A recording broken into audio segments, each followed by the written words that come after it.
Narumpayu Newskum, ka channel ng Daki Padba, ka Brium Newtar.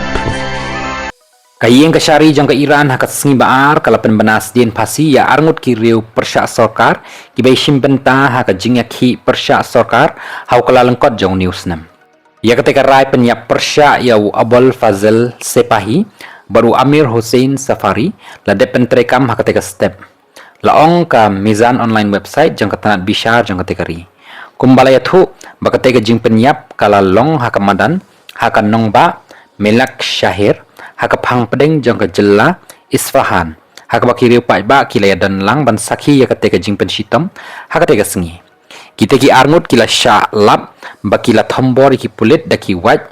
bat kila te yaki haki dak surok kila tan yaki hamadan kila pensle yaki dak petrol bat kila thang yaki hakapratrik jong kalalengkot laong mizan kala benrap bakila mat iki jing sya keno moharebe lani kataban penlong thama persya eu blai daka basai kitiar bat penmi ya ka jing ting bat jing sir bat ka jing bam sap ha ka perthai namar baki le iki kam ki ba pen thot jor ya ka shongsuk shongsang bat ka jing shngan ha kari bat ki we ha ka bakut jong bunai Desember ka jing ya ki ka bala mi nengkong namar ka jing kiu dol jang ka jing im kala nang kiu stat syaki jing ya ki persya sorkar ki bala sapreng bha ki bala poi syaka thong ha ka pra bat khandai trik jong kala lengkot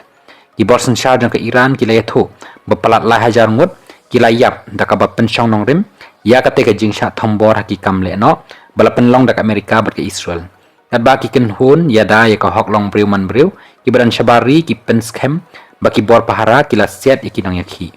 u presiden jong ka Amerika u Donald Trump ula berngem ha ka te ka por bon tuklar daka kam sipai ha Iran ha shwa ba ka US bat ka Israel kin hiar thamalang ha ka te ka ri hakar popratrik jong rempang kabla penlong i ka thama Middle East nado ka por ki jing sha kem bat ki jing sha penyap kila nang bon hakari ki ba ya dei bat boro ar ki jingale bat ki jing yakhi hakakat khandai trik jong naitung sa arngut ki wei pat ki breu ki la sha penyap halor ki jo ki jing kenno hakajela Isfahan